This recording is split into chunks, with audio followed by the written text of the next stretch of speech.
Nous allons maintenant réaliser un col de chemise. Donc le col de chemise est composé de deux parties. Nous avons le pied de col et le tombant de col. Donc voici les deux parties. Donc cette partie ici avec les pointes, c'est le tombant de col. Et vous avez ici la base du col qui s'appelle le pied de col. Alors, nous allons réaliser cela à partir du patron de la transformation de la chemise que nous avons fait il y a quelques semaines. Donc, vous munissez de votre patron de chemise et on va venir mesurer l'encolure de devant de la chemise avec les transformations qu'on a apportées et l'encolure de dos.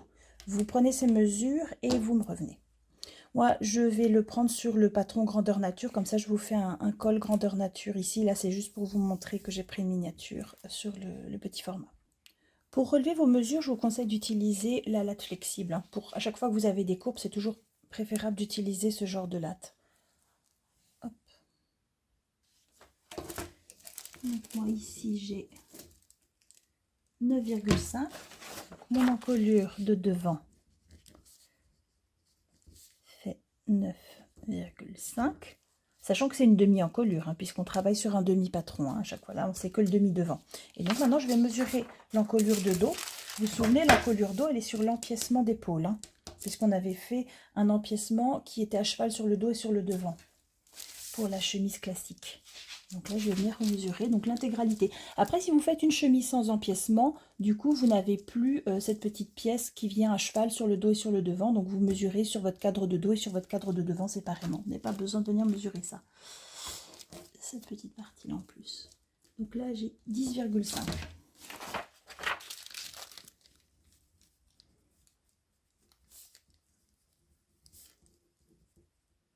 Voilà.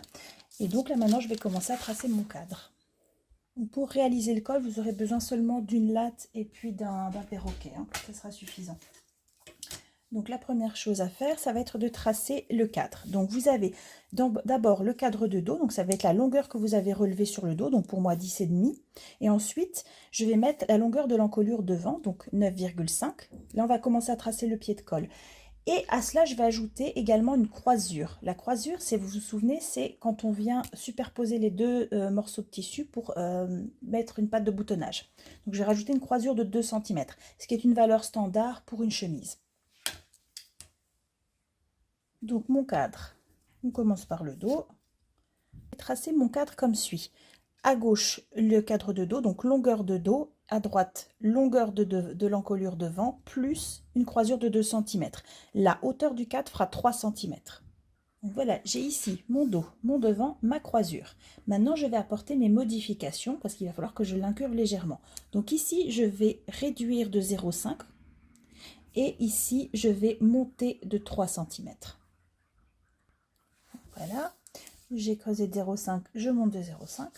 Et donc là, maintenant, je vais, avec mon perroquet, venir relier ce point-là jusqu'à la jonction. Donc ça, c'est la ligne de couture d'épaule, qui a été déplacée puisque nous, on a déplacé, on a créé un empiècement.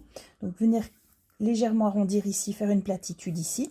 Et ici, avec un deuxième tracé, on va venir rejoindre ici avec cette base.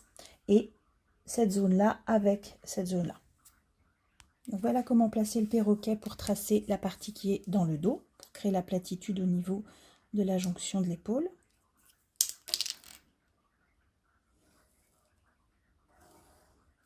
Et je le retourne pour faire l'effet inverse de ce côté-là. Hop, comme ça je viens rejoindre le haut du cadre avec la platitude que j'ai ici.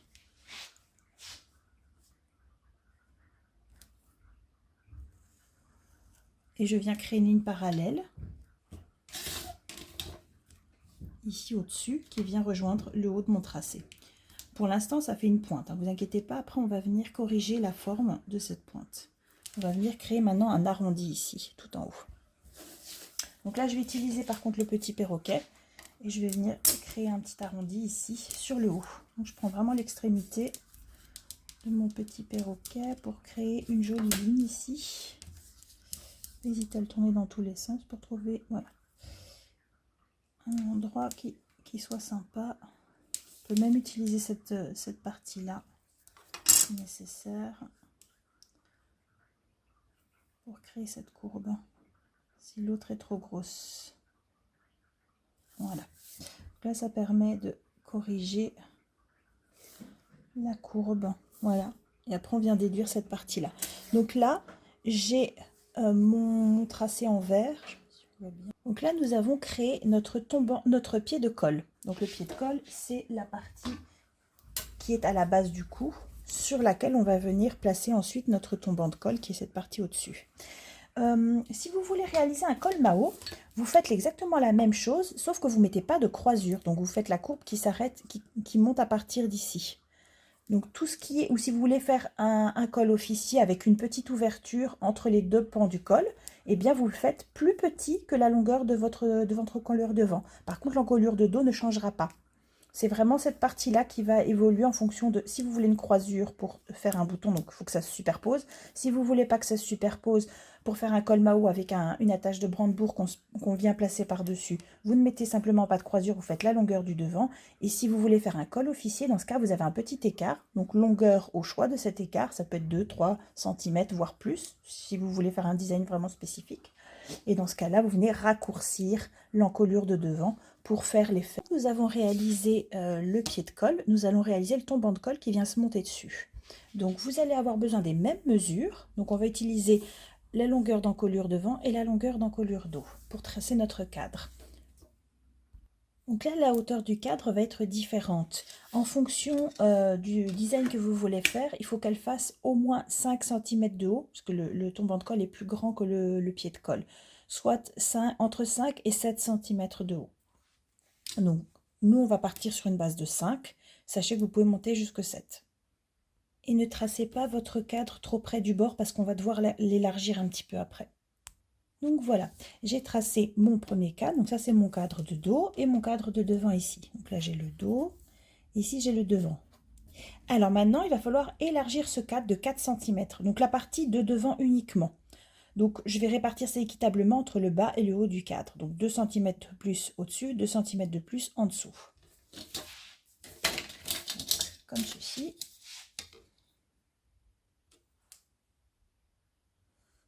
Hop, et pareil pour le dessous. Hop, idem pour l'autre extrémité du cadre.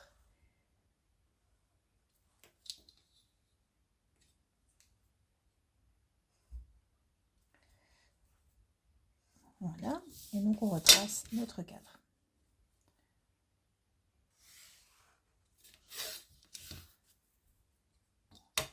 Donc sans la croisure.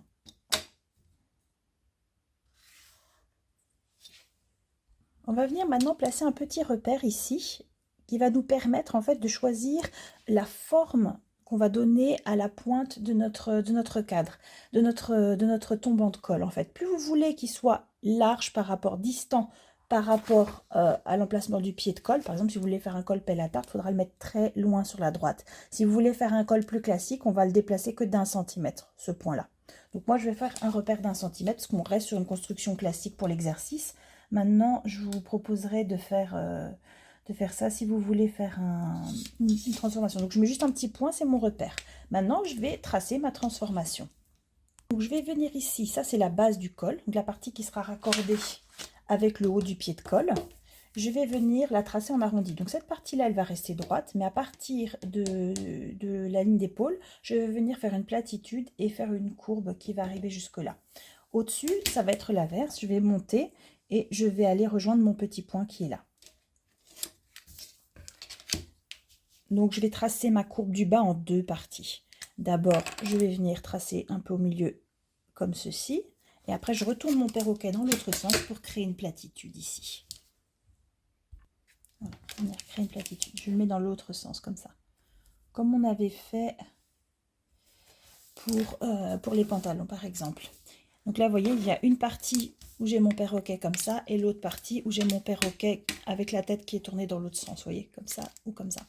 Pour le haut, je le mets que dans un sens. Je mets ici la tête du perroquet au niveau de la jonction entre les deux cadres. Et je viens faire coïncider ici cette platitude avec, pour avoir mon petit repère dans le tracé. Hop, voilà. Et là, maintenant, je vais rejoindre ce point-là avec ce point-là. Et on se retrouve avec un pied de colle de forme classique. avec un tombant de colle, pardon, de forme classique. Donc voilà, le tombant de colle, ça va être toute cette partie-là en vert. Alors, petite info, si vous voulez faire un col un petit peu comme celui que j'ai fait là, c'est-à-dire un col façon un peu Karl Lagerfeld, vous allez faire un pied de colle qui va être plus haut et votre tombant de colle, en fait, il va faire la même épaisseur que votre pied de colle. En fait, on va augmenter l'épaisseur du pied de colle pour qu'il fasse la même hauteur que le tombant de colle. Donc ici, au lieu d'avoir 3, je vais faire 5. Et ici, je vais moins creuser cette pointe. En fait, je vais la faire plus droite ici. Donc, pour faire un tombant de colle, pour un col façon comme sur les chemises de Karl Lagerfeld, vous allez venir faire ici la pointe directement sur l'angle droit, en fait. Voilà pour la petite astuce.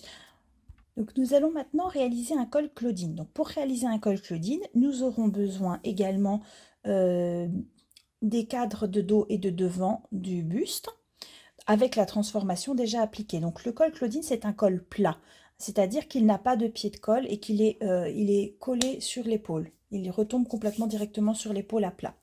Et donc, nous allons le construire avec ces deux bases. Donc, si vous avez encore votre pince bretelle, il va falloir de nouveau la déplacer. Pareil, la pince de dos, il faut la retirer, la déduire et la déduire de l'emmanchure pour pouvoir dégager de l'espace. Après, on peut tout de même coudre un col Claudine par-dessus une pince bretelle, mais c'est plus facile pour pouvoir faire la construction de ne pas avoir de pince bretelle. Donc on va le refermer pour faire la construction et prendre les mesures de l'épaule. Donc voilà, j'ai fait mes déplacements de pince, j'ai supprimé celle-ci et donc je l'ai déduite au niveau de l'emmanchure. J'ai supprimé ma pince bretelle juste pour le tracer. En fait, parce qu'il va falloir qu'on fasse comme ce qu'on avait fait pour l'empiècement d'emmanchure, l'empiècement de dos. Nous allons devoir venir joindre les deux pentes épaules. Donc nous sommes obligés de retirer ces valeurs-là. Après, vous pouvez les remettre, si vous pouvez redéplacer la pince bretelle si vous voulez conserver une pince bretelle sur votre corsage. Alors, si comme moi vous avez une légère petite indentation, vous coupez droit, hein, comme on avait vu pour les autres types de construction. Bien, corrigez ça. Hop. Et donc, là maintenant, je vais venir placer mon devant et mon dos. Je vais venir faire coïncider ici les deux parties de l'encolure et je vais écarter d'1 centimètre ici. Alors 1 centimètre, j'écarte au niveau de la ligne d'emmanchure, donc les deux pentes épaules, d'1 centimètre, mais sur un format taille réelle. Hein. Là, je fais une miniature, donc je vais l'écarter que de 2 mm parce que je suis à l'échelle 1/5. Et ça correspond à 1 cm sur votre patron en taille réelle. Voilà. Je vais mettre là, ici, provisoirement. Hop, et ça va nous permettre de tracer notre ligne de colle. Alors, on pourrait ne pas l'écarter du tout si on voulait que ce soit totalement plat. Là, on l'écarte un tout petit peu. En fait, c'est parce que ça va permettre de créer un volume supplémentaire. Donc, il va très légèrement se décoller au niveau de la ligne de l'épaule. Donc, il sera bien plaqué ici au niveau du cou, mais il va légèrement avoir un peu d'amplitude au niveau de l'épaule. Ça sera plus joli. C'est une petite nuance. Après, si vous voulez que ce soit encore plus levé, vous pouvez augmenter cet effet en écartant davantage au niveau de la ligne d'emmanchure. Donc là, pour tracer votre col Claudine, on va venir tracer une ligne qui va être parallèle ici à la ligne d'encolure sur une largeur d'environ 6 cm. Alors évidemment, moi je fais sur la miniature, donc ça ne sera pas 6, ça sera un peu plus petit, mais sur votre col, vous faites 6 cm. C'est une valeur standard, ça peut être plus, ça peut être moins. Moi, je vais mettre 1. Hop. Donc vous venez mettre un petit repère à chaque fois, donc sur les extrémités et au niveau de la ligne d'épaule. Hop, et après on vient relier avec le perroquet tous ces repères, en créant à chaque fois une petite platitude ici et là. Et au niveau de l'épaule, hop, et après je le retourne.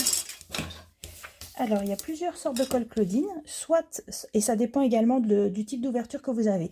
Soit vous avez une petite ouverture sur le devant, soit il peut être en deux parties sur le devant. Vous pouvez également le faire soit en une seule partie sur le dos, soit vous pouvez faire également un arrondi ici, ou alors faire que si vous avez une tirette au milieu du dos, vous pouvez faire que votre col soit pris dans la tirette. Mais je trouve pas ça très joli. Dans ce cas, si vous faites une tirette dans le dos, c'est mieux de faire un deuxième petit arrondi au niveau du dos. Donc là, pour l'instant, on va venir simplement faire un tracé normal. Hop. Et là, je fais ma petite latitude ici. Voilà. Donc là, hop, je pars du principe qu'il sera en une seule partie. Donc au niveau du dos, ici, il sera juste sur le pli du tissu. Et que j'aurai juste peut-être une ouverture sur le côté du corsage, quoi, peut-être au niveau du sous-bras par exemple. Dans ce cas-là, je viens après ici faire un petit arrondi. Donc je peux choisir soit de faire le col en une seule pièce complète. Et dans ce cas-là, je fais juste l'arrondi qui part d'ici, qui part du milieu du col comme ceci. Soit je peux le couper en deux sur le devant. Et on peut mettre même peut-être une petite décoration, peut-être un nœud, enfin des perles, ce que vous voulez. Et dans ce cas-là, on viendrait partir de la base du col pour faire cet arrondi-là. Comme ça, on viendrait le couper en deux parties. Donc là, je ne vais pas faire ça. Je vais, moi, faire un arrondi qui part du milieu. Donc, je vais venir, vous voyez, utiliser cette courbe-là. Hop, pour créer mon arrondi ici. Donc là, j'ai un arrondi sur le devant. Mais ici, cette partie-là est dans le pli et cette partie-là est dans le pli du tissu. Si je voulais, je pourrais également faire droit derrière et pas d'arrondi. Donc là, par exemple, vous voyez, ici, j'ai un col Claudine comme ça qui est fait avec ses joints à l'avant, ici. Il y a juste une petite partie où c'est lié comme ça dans le pli du tissu. Et à l'arrière, on a un petit écart entre les deux parties et c'est coupé droit.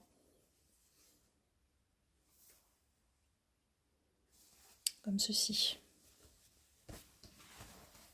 Donc, il y a plein de formes différentes que vous pouvez donner à votre col Claudine. Voilà un exemple de ce que vous pouvez faire. Donc moi j'ai tracé directement sur le patron. Évidemment, vous ne faites pas ça. Vous décalquez cette partie-là, le haut du col avec la ligne d'emmanchure. Vous décalquez cette partie-là et ensuite vous tracez votre col sur ce que vous avez décalqué. Hein. Et là, c'était pour l'exercice.